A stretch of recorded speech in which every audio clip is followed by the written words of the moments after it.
I never thought I'd fall for someone by watching her fix my glasses. But that's exactly how it started. On the worst night of my life, in a hospital corridor that smelled like antiseptic and fear. Before I go on, if stories like this one pull at your heart, hit follow on this channel, drop a like, and let me know in the comments if you're rooting for us from the very first topic. It really helps bring more stories like mine to you. My name is Eleanor. I'm 50 years old, and until that October, I thought my life was already written. I own a small design firm 2 states away, the kind of business I built alone, brick by brick, after my divorce. I have auburn hair that started catching a little gray at the temples, and glasses I've worn since I was 30. Thick black frames I never bothered to trade for something trendier.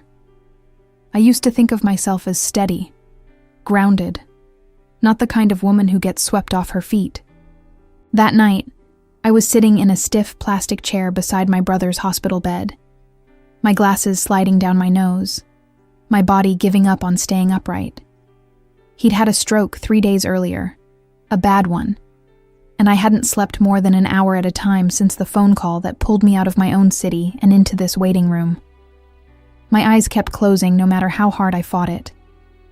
I remember the hum of the machines, steady and low, like a lullaby I didn't want to hear. I woke up to a gentle hand adjusting my glasses back onto my nose. I blinked, disoriented, and found myself looking up into the calmest, most confident eyes I'd ever seen. Dark hair, long and softly waved, falling over her shoulders even under those hospital lights that make everyone look exhausted. She didn't look exhausted. She looked like she belonged exactly where she was standing.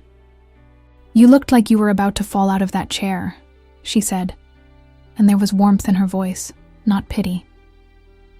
She introduced herself as Camila, the head nurse on my brother's floor. 28 years old, she told me later, though in that first moment I only registered the steadiness in the way she carried herself, like nothing in that hospital could rattle her. She pressed a granola bar into my hand before I could protest, telling me I hadn't eaten in longer than I probably realized. I laughed, a tired, surprised sound, and told her I was fine, that I'd survived worse than one bad night.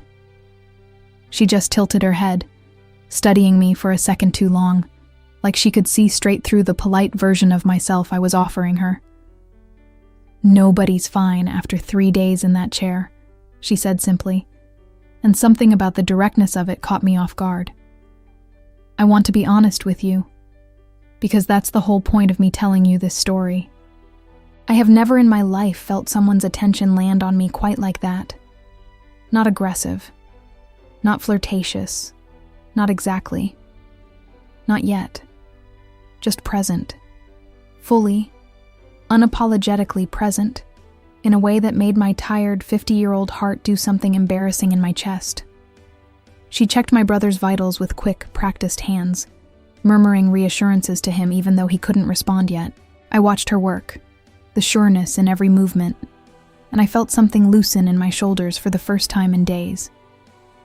When she turned back to me, she gave me a small smile, the kind that seemed to say she'd be back, and told me to eat the granola bar before she checked on me again. I sat there after she left, glasses back in place, granola bar unopened in my lap, and I realized I was smiling. Actually smiling. In the middle of the worst week of my life. I told myself it didn't mean anything. I told myself I was just grateful for a kind nurse doing her job. But some part of me, some quiet, unguarded part I hadn't listened to in years, already knew this was going to be different.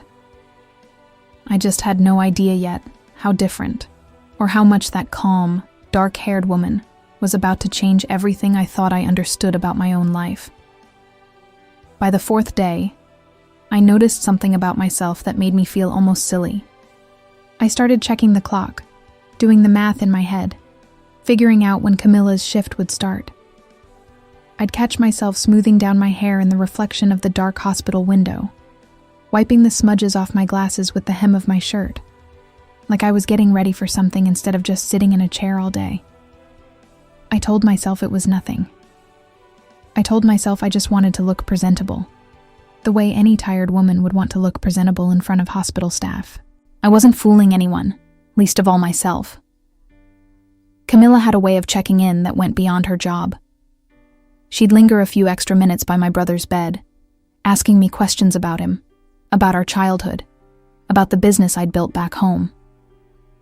She remembered small details I mentioned once in passing and brought them up again days later, like she'd actually been listening instead of just being polite. Nobody had looked at me that closely in a long time, not since before my divorce, if I'm being honest with myself. My niece, Whitney, flew in on the 5th day to help out, and she noticed things faster than I wanted her to. She's 24, sharp as anything, and she'd barely set her bag down before she caught the way Camila's eyes lingered on me a beat too long while checking my brother's monitor. Whitney didn't say anything in front of her. But the second Camila stepped out of the room, my niece turned to me with her arms crossed and that look she used to give me as a teenager when she thought I was about to make a mistake. "Aunt Eleanor," she said carefully, "does that nurse always look at you like that?" I laughed it off, told her Camila was just thorough, just kind, just doing her job well. Whitney didn't look convinced. She reminded me, gently but firmly, that I'd just been through a divorce, that I was running on no sleep and pure adrenaline, and that people say and feel things in hospital waiting rooms that don't always hold up once real life resumes. She wasn't wrong to worry. I knew that, even as some stubborn part of me wanted to argue with her. "I'm not looking for anything," I told her. And at the time, I even believed it. But that evening, when Camila came back to check on my brother one more time before her shift ended, I found myself sitting up a little straighter. I found myself hoping she'd stay in the doorway a few extra seconds, the way she sometimes did, telling me some small update about his progress, just to have a reason to linger. She did stay that night. She told me his numbers were looking better, that he might wake up fully within the next day or two. And then she paused, studying me with that same unhurried attention. "You should go home and actually sleep in a bed tonight," she said. "I'll call you myself if anything changes." There was something in the way she said it, something that felt less like hospital policy and more like she genuinely wanted me to take care of myself. I didn't go home. But I thought about her offer long after she'd left the room, turning it over in my mind like it meant something more than it probably should have. Whitney watched me from across the room, arms still crossed, saying nothing more. But I could feel her watching, could feel the quiet concern radiating off her. And I understood even then that this thing growing between Camila and me wasn't going to be simple. Not with the age between us. Not with the rules of this hospital. Not with my niece already bracing herself to protect me from something she couldn't quite name yet.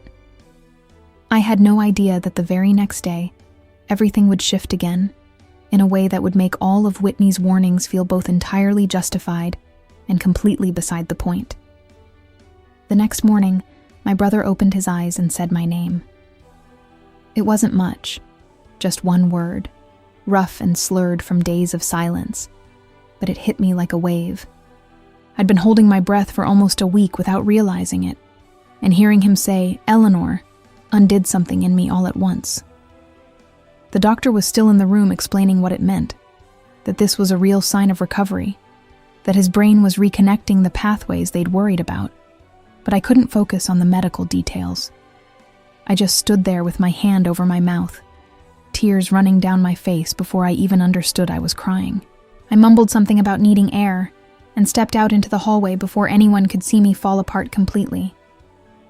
I found a quiet corner near the vending machines, took my glasses off, and pressed the heels of my hands against my eyes, trying to breathe through the flood of relief and exhaustion hitting me at once. 5 days of fear had finally cracked open into something like hope, and I didn't know what to do with the size of that feeling. I slid down the wall until I was sitting on the floor, glasses dangling from my fingers, not caring in that moment how it looked. That's when Camila found me. She didn't say anything at first. She just walked over, and instead of crouching down or telling me to get up off a hospital floor, she sat down right beside me, her back against the same wall, her shoulder almost touching mine. I remember being too surprised to speak. Nurses don't do that. They check vitals, they update charts, they keep a professional distance, especially with family members falling apart in hallways. But Camila just sat there, patient and unhurried, letting me cry without trying to fix it or rush me through it. "He said your name," she said softly after a while. "That's a good sign, a really good one." I nodded, unable to trust my voice yet, and she didn't push me to talk. She just stayed there, present in a way that felt bigger than her job title, bigger than the hospital badge clipped to her scrubs. After a few minutes, I finally managed to say I was sorry, that I didn't mean to fall apart in a hallway, that I was usually better at holding myself together than this. "You don't have to apologize for loving your brother," she said, and there was something so simple and steady in the way she said it that it made fresh tears spring to my eyes. I put my glasses back on and looked at her properly for the first time since I'd sat down. She wasn't looking at me like I was a mess to manage. She was looking at me like I mattered, like my exhaustion and my relief and my tears were things worth sitting on a cold floor for. I asked her, half joking, if this was standard hospital procedure, sitting on the floor with crying relatives. She smiled, and it reached all the way to her eyes. "No," she admitted. "This one's just for you." Something about the honesty in that answer settled deep in my chest, somewhere I hadn't let anyone reach in a very long time. We sat there a while longer, not saying much, just letting the quiet hallway hold us both. When she finally stood and offered her hand to help me up, I hesitated only a second before taking it, and the warmth of her palm against mine lingered long after she'd let go and walked back toward my brother's room. I sat back down at his bedside that afternoon, with my heart doing something I hadn't felt in years, something I wasn't ready to name yet. I told myself it was just gratitude. I told myself it was just relief talking. But some quiet, honest part of me already suspected I was lying, and that whatever this was between Camila and me, it had just grown roots too deep to easily pull back out. Whitney caught me in the parking lot 2 days later, right as I was heading back to my car to grab a change of clothes. She'd clearly been waiting for the right moment, because the second we were alone, away from the hospital's fluorescent lights and watchful hallways, her whole posture changed. She crossed her arms and leaned against my car door, blocking me in a way that felt more protective than confrontational. I knew, before she even said a word, that this conversation had been building in her since the day she first noticed the way Camila looked at me. "Aunt Eleanor, I need to say something, and I need you to actually hear me," she started, and I braced myself. She told me she'd watched the two of us together over the past week, the lingering looks, the way I lit up whenever Camila walked into the room, the way Camila found reasons to stay longer than her job required. She wasn't cruel about it. If anything, her voice softened as she kept going, like she was trying to protect me from something rather than judge me for it. But her words still landed like small, precise stones. "She's 28, Whitney said carefully. "She has her whole life ahead of her. You're going through the hardest week of your year, completely exhausted, completely vulnerable. And I don't want you confusing gratitude for something else. I don't want you getting hurt." I wanted to argue with her. I wanted to tell her she was wrong, that what I felt sitting on that hallway floor wasn't gratitude, that it went deeper than exhaustion or relief. But some part of me, some quiet, fearful part, wondered if she had a point. I was 50 years old. I'd built my whole life around not needing anyone, around being the strong one, the steady one. And here I was getting undone by a woman half my age who probably saw me as just another tired family member she was being kind to. "I'm not confused," I said, though my voice didn't sound as certain as I wanted it to. Whitney softened further, reaching out to squeeze my arm. She reminded me she loved me, that she'd watched me rebuild my whole life after the divorce, with nothing but grit and stubbornness. and that she didn't want to see me hand my heart to someone who might not even understand the weight of what she was being offered. Camila had her whole career ahead of her, Whitney argued, her whole future still wide open. What did a woman that age want with someone 22 years older, someone tired and gray at the temples and still healing from her own broken marriage? I didn't have an answer for her. I just nodded, feeling something in my chest deflate. That night, lying in the hotel bed I'd been renting near the hospital, I made myself a promise. I decided I would pull back. I would keep things professional and grateful and nothing more, the way Whitney thought I should. I told myself I'd been lonely for too long, that my judgment couldn't be trusted right now, that whatever I felt sitting on that hallway floor was just my own exhaustion dressing itself up as something bigger. I decided I would stop looking forward to Camila's shifts. I decided I would stop checking the clock, stop fixing my hair before she walked in, stop letting myself hope for those lingering conversations in the doorway. I told myself all of this with complete conviction, lying alone in the dark. I had no idea how impossible that promise would be to keep, or how quickly it would crumble the very next time Camila looked at me like I was the only person in the room. I kept my promise for exactly 1 day. By the second night, I found myself wide awake at 2 a.m, too wired from hospital coffee and worry to sleep.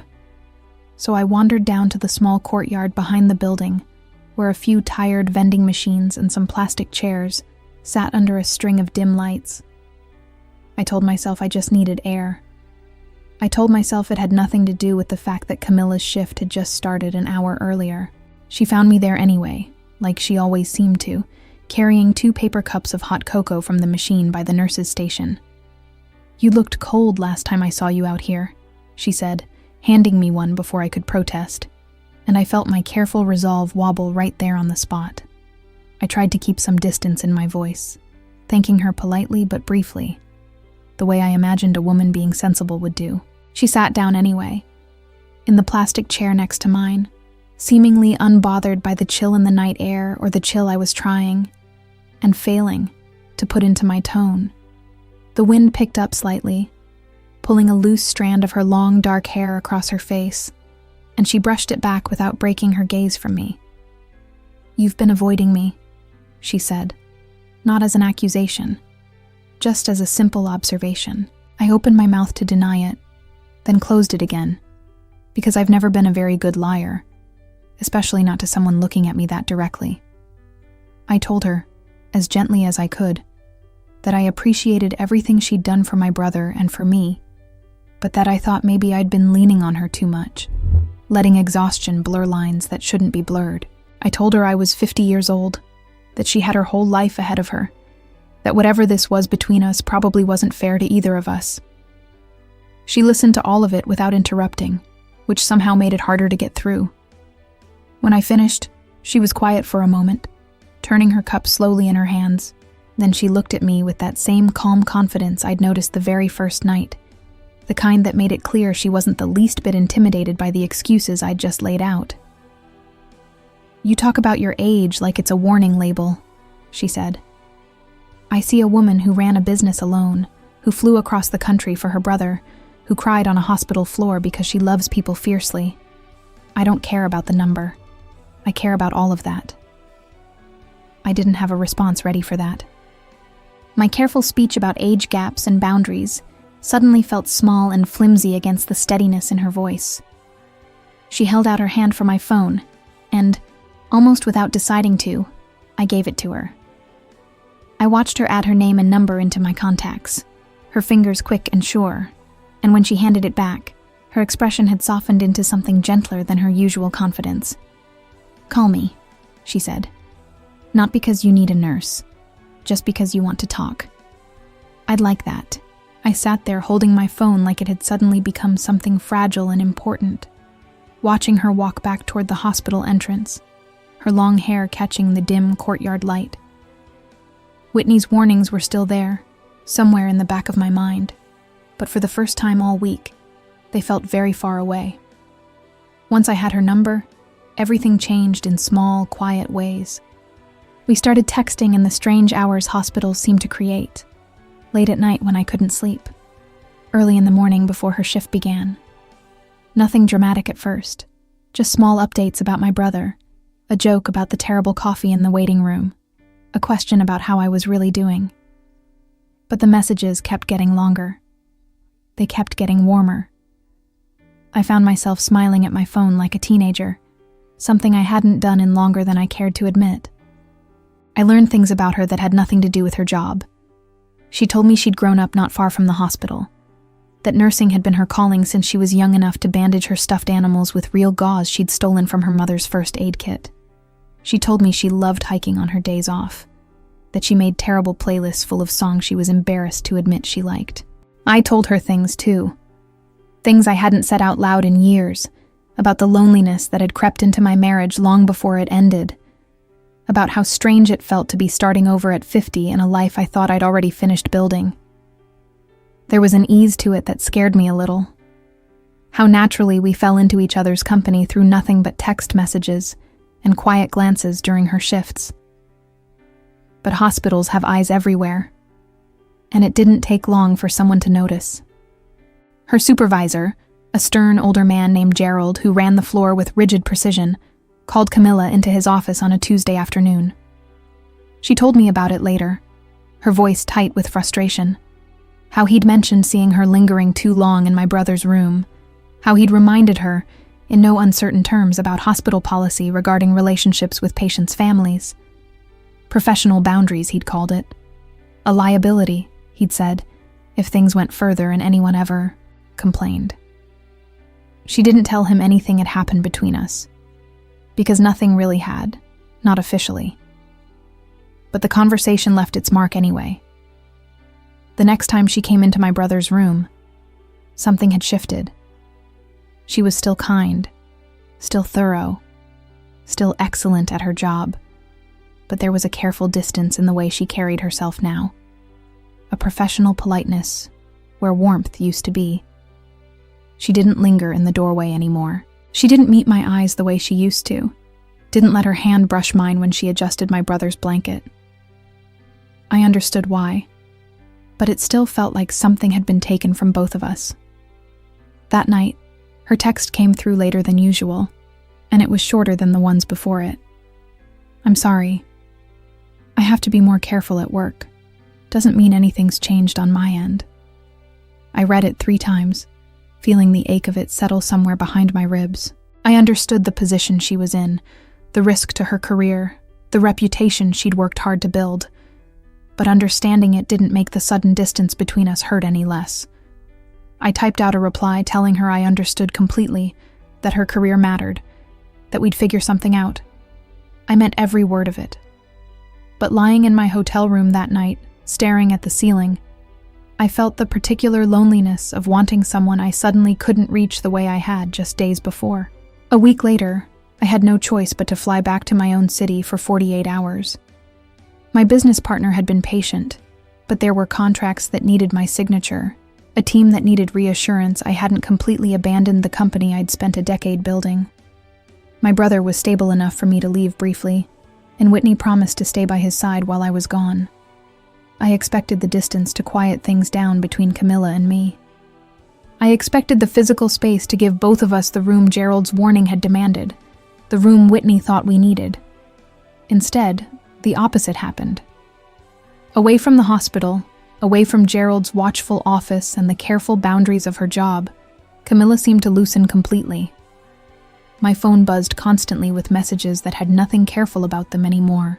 She asked what I was wearing to my board meeting, teased me mercilessly when I sent a photo of my tired, makeup-free face from my hotel bathroom, told me she couldn't stop thinking about the sound of my laugh from that night in the courtyard. I sat through meetings with my mind half a country away, smiling at my phone under the conference table like a woman half my age.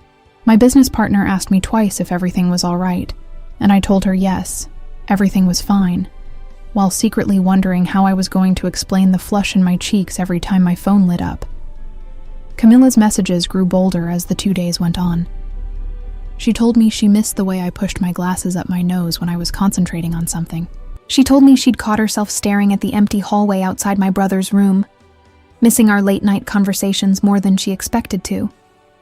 There was a directness to her now that the hospital walls hadn't allowed.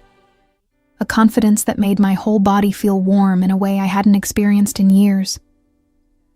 "I'm not usually this bold," she admitted one night. "But distance makes it easier to say things out loud. I like you, Eleanor. Not as a patient's family member, just as you." I stared at that message for a long time before I let myself respond. Sitting alone in my hotel room, 3 states away from the hospital, away from Whitney's watchful concern and Gerald's rigid policies, I finally let myself admit something I'd been dancing around for 2 weeks. This wasn't gratitude. It wasn't exhaustion or loneliness dressing itself up as something bigger, the way I'd tried to convince myself in that parking lot conversation with my niece. What I felt for Camila was real, fully formed, and entirely my own, independent of the hospital that had brought us together. "I like you too," I typed back, my thumb hovering over the screen before I finally hit send. More than I probably should. Her reply came almost instantly. "Good, because I'm done pretending I don't." I flew back 2 days later with my heart somewhere completely different than where I'd left it. And for the first time since this whole complicated, unlikely connection began, I stopped trying to talk myself out of it. I flew back into a nightmare. Whitney called me before I'd even landed, her voice tight with panic, telling me my brother had taken a turn overnight, some kind of small clot, a scare that had sent the whole floor into motion. I don't remember the drive from the airport to the hospital. I only remember running through those familiar doors again, heart pounding, terrified I'd come back too late for something I couldn't undo. Camila was already in his room when I got there, and the woman I found wasn't the soft, teasing presence from our late-night texts. This was someone else entirely, someone sharp and precise, calling out instructions to another nurse, adjusting IV lines with steady hands, monitoring numbers on a screen with an intensity that left no room for panic.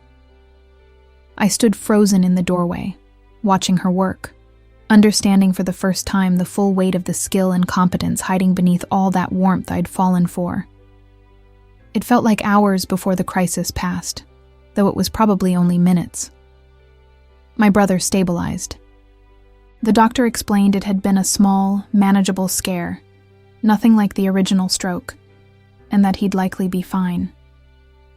I sat down hard in the chair beside his bed, my legs suddenly unable to hold me up any longer.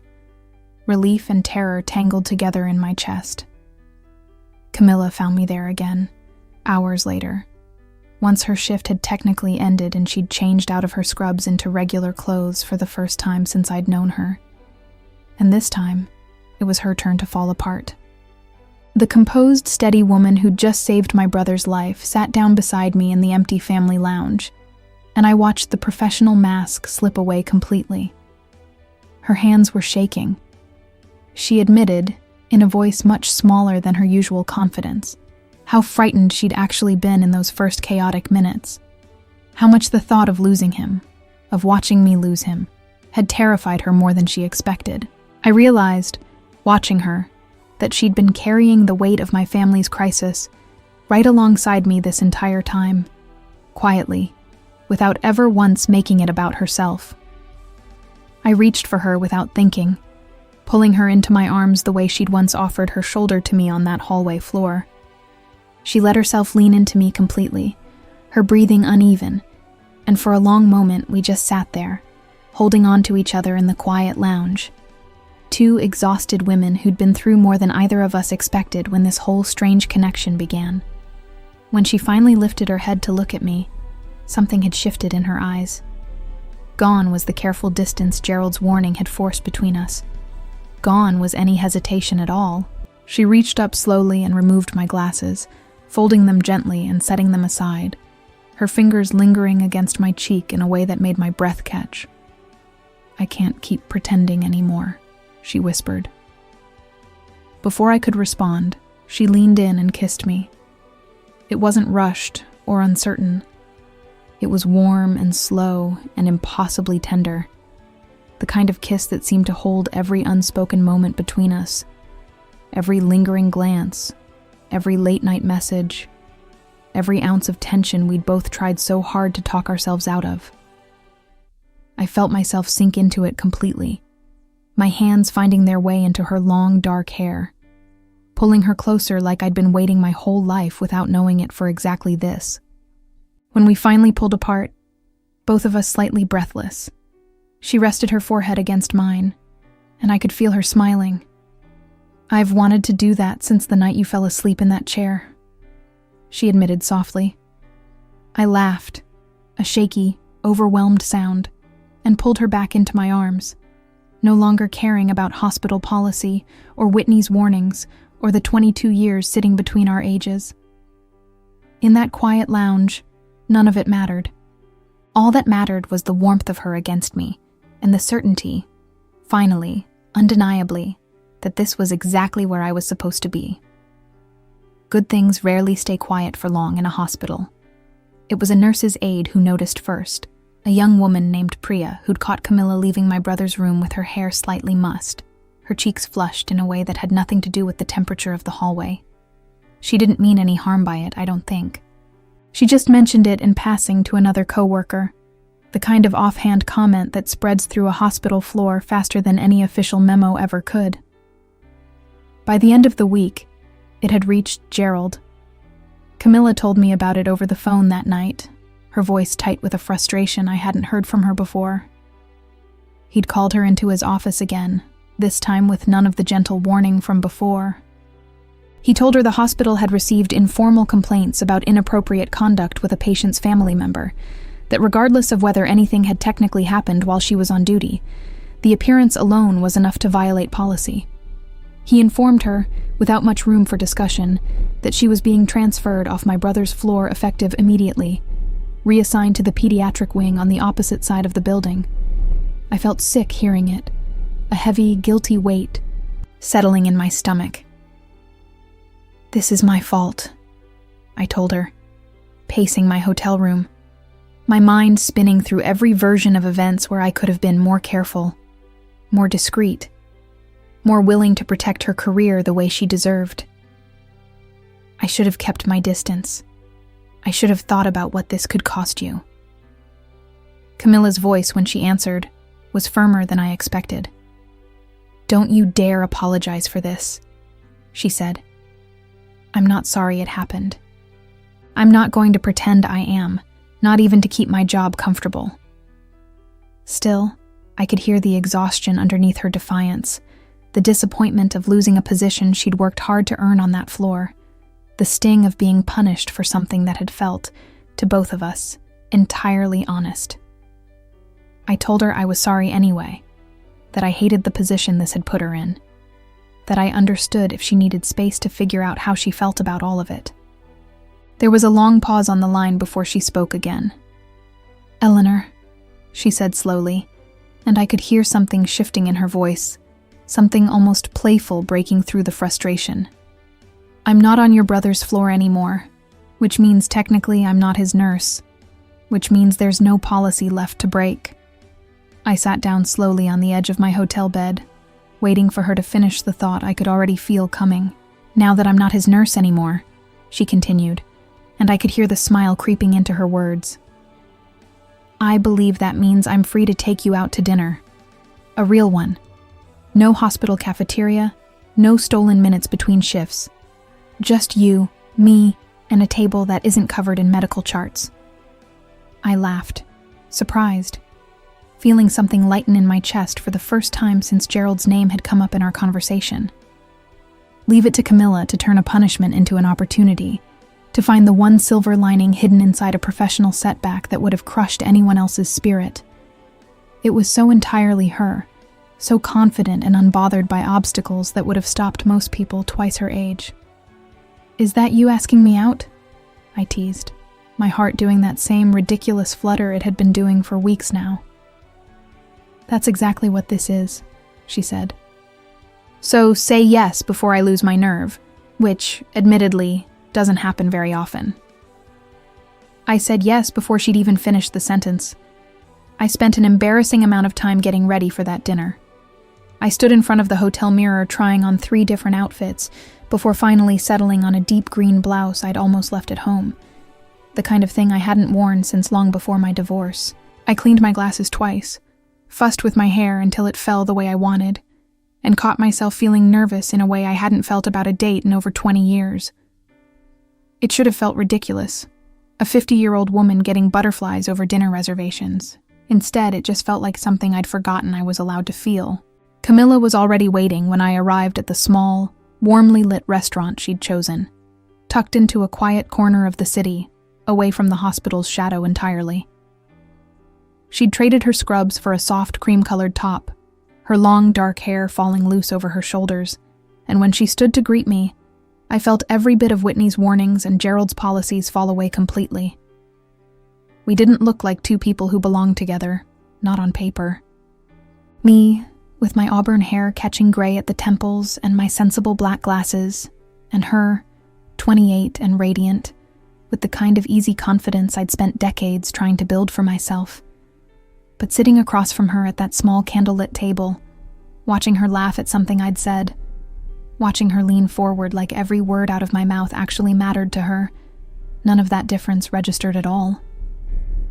We talked for hours, not about the hospital, not about my brother's recovery or her transferred position, but about everything else, the parts of ourselves that had gotten buried under crisis and stolen hallway conversations.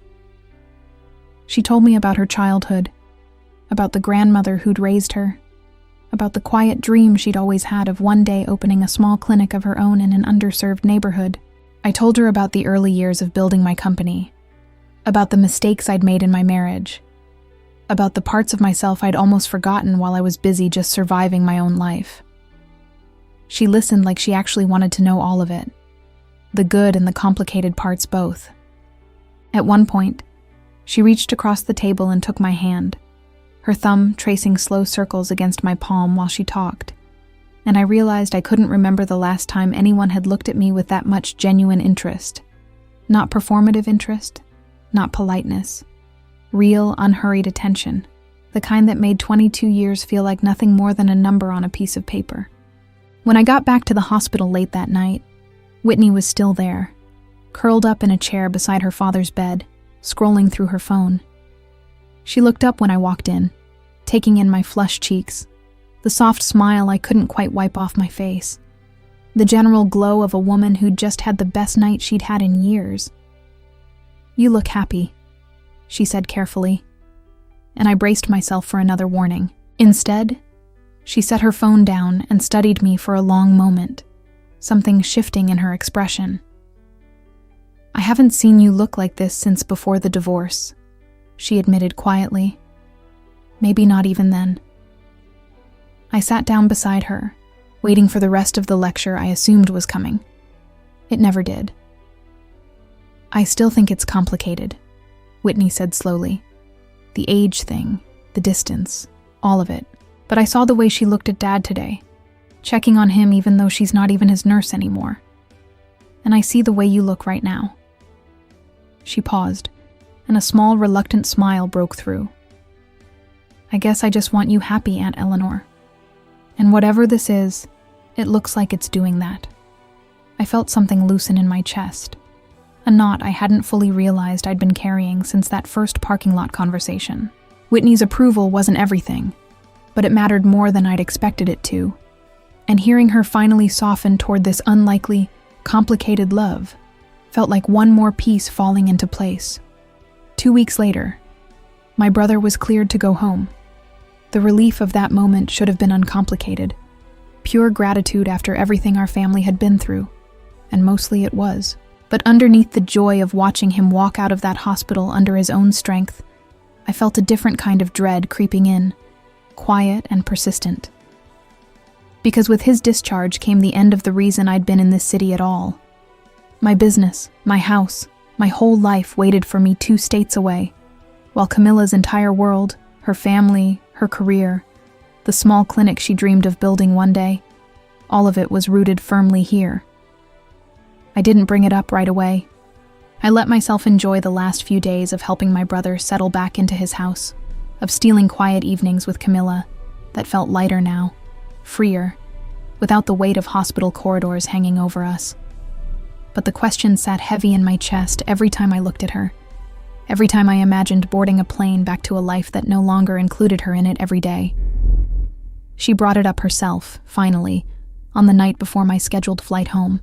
We were sitting on my hotel balcony, the city lights spread out below us, and I could feel her studying my profile in that quiet, perceptive way she had. "You've been doing that thing," she said gently, "where you go quiet and start chewing on something you're not saying out loud."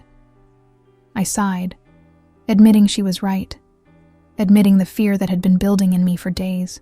I told her how impossible it felt, trying to build something real between two cities.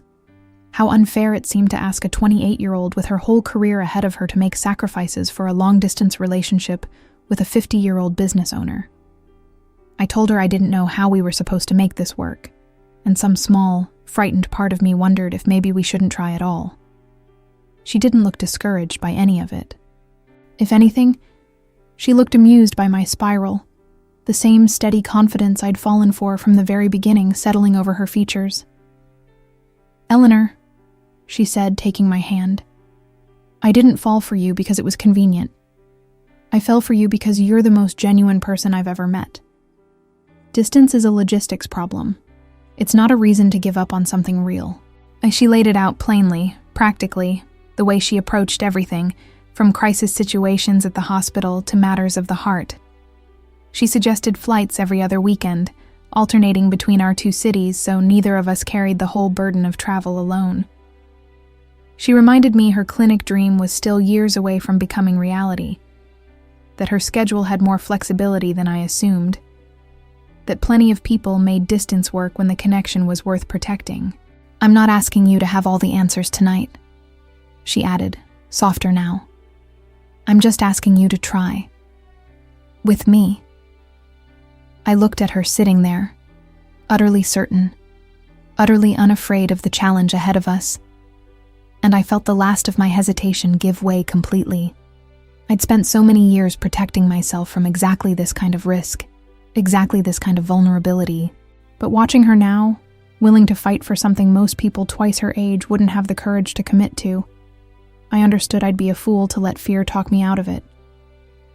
"Okay," I said quietly. "Let's try." Her whole face lit up, and she pulled me into a kiss that tasted like relief and promise all at once, sealed against the quiet backdrop of a city that had somehow, impossibly, given me back a piece of my heart I thought I'd lost for good. A year passes faster than you'd think, especially when you're counting it in flights. I got used to the rhythm of it quickly. The Friday evening departures, the small overnight bag I kept permanently packed by my front door, the particular flutter in my chest every time I spotted Camila waiting at arrivals, her long dark hair unmistakable even in a crowded terminal. We made it work, exactly the way she promised we would that night on the hotel balcony. Some weekends she flew to me, wandering through my quiet, familiar city, meeting my business partner, learning the rhythms of the life I'd built alone for so long. Other weekends I flew to her, and I got to watch her walk through her own world with that same steady confidence I'd fallen for in a hospital hallway. It wasn't always easy. There were tired goodbyes at airport gates, weeks that felt too long, video calls that ended too abruptly when her shifts ran late. But underneath all of it sat something solid, something neither distance nor time seemed able to shake loose. My brother recovered fully, walking and talking and teasing me mercilessly about my frequent flyer miles every time I visited him.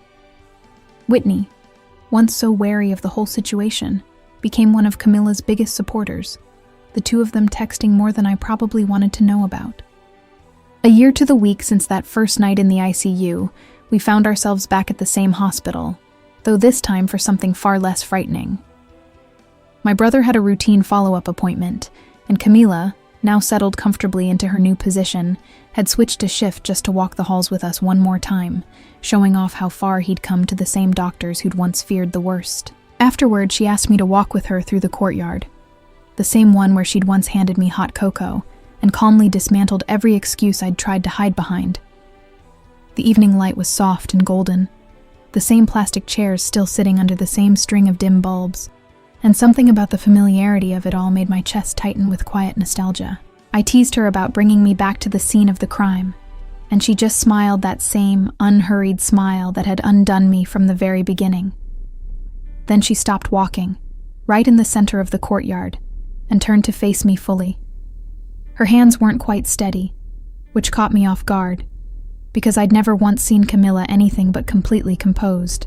She took a breath, reached into her jacket pocket, and lowered herself down onto one knee right there on the worn courtyard pavement.